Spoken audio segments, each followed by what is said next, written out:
నమస్తే, welcome to our channel. నేను మీ సిరి. మాజీ క్రికెటర్ అంబటి రాయుడు కొన్ని వ్యాఖ్యలైతే చేశారు. గతంలో తను వైసీపీలో చేరిన సందర్భంలో అక్కడి వాతావరణమే ఏమో డేంజర్ అన్నట్టుగా తను వ్యాఖ్యలు చేశారు. అందుకోసమే తను బయటికి వచ్చేసి జనసేనలో కలిశానని చెప్పేసి అయితే తను కొన్ని వ్యాఖ్యలు అయితే చేశారు. నిజంగా మరి వైసీపీలో ఎలాంటి వాతావరణం ఉండేది? సో ఈ అంశాన్ని మనకి వివరించడానికి మనతో పాటు ఉన్నారు ప్రముఖ రాజకీయ విశ్లేషకులు అంకమరావు గారు. నమస్కారం సార్. నమస్తే అమ్మా. సార్, ఇప్పుడు చూస్తుంటే అంబటి రాయుడు గారు కొన్ని వ్యాఖ్యలు చేశారు. ఏంటంటే తను ఫస్ట్లో వైసీపీలో జాయిన్ అయ్యారు, కానీ అక్కడ చాలా తక్కువ రోజులనే చెప్పుకోవాలి అక్కడ మాత్రమే ఉన్నారు. అక్కడ ఉన్నన్ని రోజులు కూడా ఆధిపత్య దూరు అంటే వాళ్ళదే అన్నట్టుగా మాట్లాడడం జరిగింది అని చెప్పేసి ఆ వాతావరణం కూడా డేంజర్గా ఉండేదని చెప్పేసి తను వ్యాఖ్యానించడం జరిగింది. అండ్ ఇప్పుడు జనసేన పార్టీ నుంచి తను ప్రచారం మొదలుపెట్టారు. సో మరి అక్కడ ఎందుకు ఆ టైంలో తను చెప్పలేకపోయారు, ఇప్పుడు ఎలా చెప్తున్నారు? అసలు ఇది ఎలా చూడాలి? అసలు అతన్ని గుంటూరు లోక్సభ సభ్యుడిగా కూడా ప్రకటించారు వైఎస్ఆర్సీపీ పార్టీ తరఫున. మరి అంటే సహజంగానే క్రికెటర్గా అతను ఎంతో కొంత పేరు తెచ్చుకున్న వ్యక్తే. పార్టీలో చేరాడు, వెళ్ళాడు, కలిశాడు. అక్కడ పరిస్థితులు అవన్నీ కొంచెం సహజంగా అప్పుడు వినిపించిన మాట ఏంటంటే ఎంత ఖర్చు పెట్టుకుంటావు,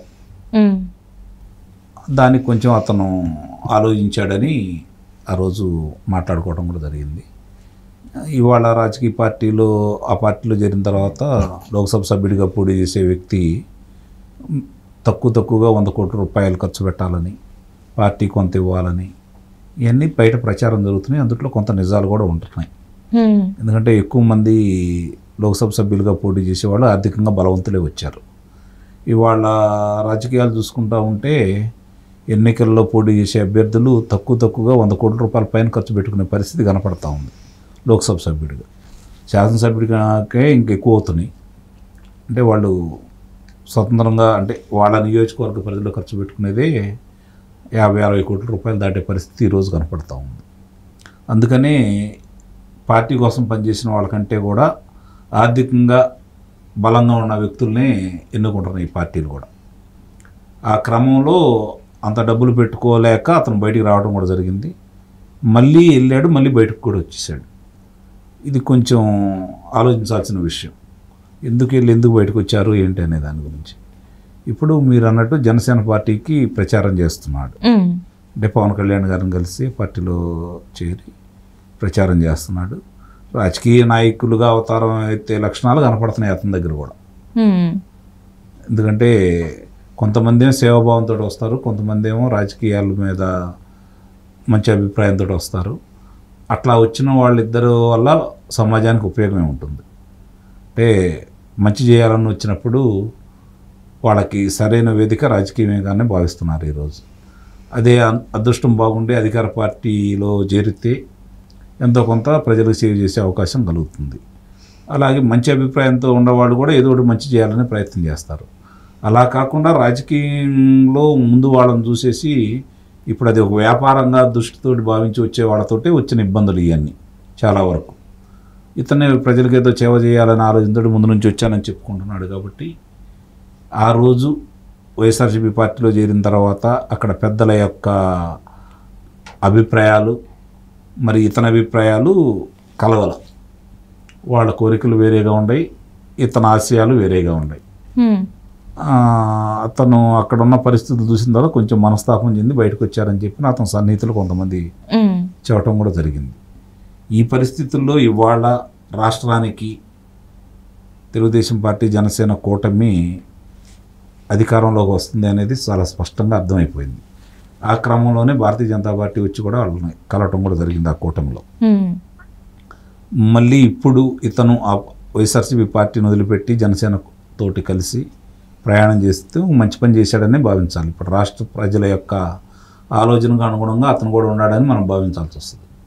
రాష్ట్రంలో జరుగుతున్న కార్యక్రమాలు కావచ్చు, పరిపాలన కావచ్చు, ఏది చూసుకున్నా కూడా వైఎస్ఆర్సీపీ పార్టీలో ఎవరున్నా కూడా వాళ్ళ శత్రువులుగా భావించే పరిస్థితి ఈరోజు ప్రజలకు వచ్చింది.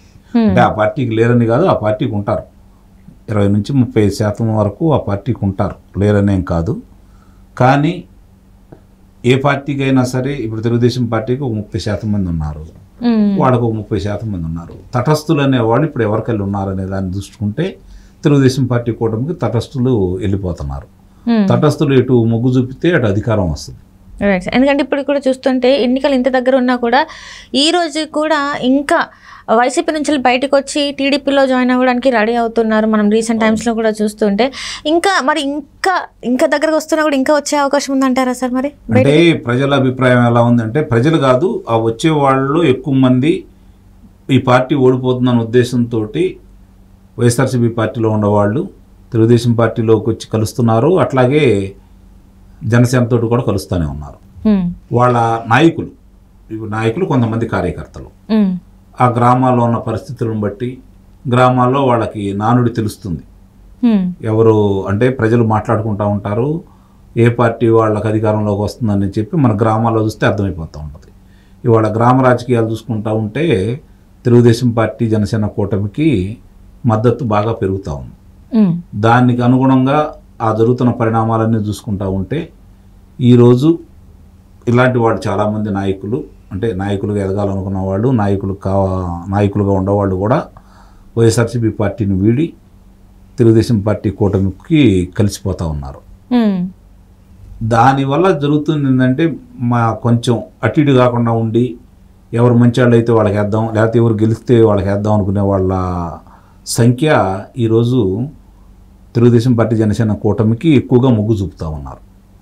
అంటే దీన్ని బట్టి ప్రజల మనస్తత్వం ఏంది, ఎలా ఉంది, ఎందుకు మొగ్గు చూపుతున్నారు, తెలుగుదేశం ఏం చేసింది, లేకపోతే వైఎస్ఆర్సీపీ పార్టీ ఏం అన్యాయం చేసిందని చెప్పి కనుక బేరీజ్ వేసుకుంటూ ఉంటే ఈ 5 సంవత్సరాల్లో రాష్ట్రంలో జరుగుతున్న పరిపాలన చూసుకున్నా కూడా, అలాగే వనరుల దోపిడీ చూసుకున్నా కూడా, రాజకీయ నాయకుల యొక్క దౌర్జన్యాలు చూసుకున్నా కూడా, మరి అదే అధినాయకత్వం విధ్వంసంతో మొదలుపెట్టింది, దాన్ని ఇంకా కొనసాగిస్తున్న విధానం చూసుకున్న తర్వాత, అలాగే రాష్ట్రంలో యువత కావచ్చు, మహిళలు కావచ్చు, రైతులు కావచ్చు, వీళ్ళ మాటలు నమ్మి ఆ రోజు వైఎస్ఆర్సీపీ పార్టీకి ఓట్లు వేస్తే అధికారంలోకి వచ్చిన తర్వాత వాళ్ళ నిర్వాహకం ఎలా ఉందని చెప్పని బేరీజు వేసుకుంటూ ఉంటే వాళ్ళు విఫలమయ్యారనేది స్పష్టంగా అర్థమైపోతూ ఉంది.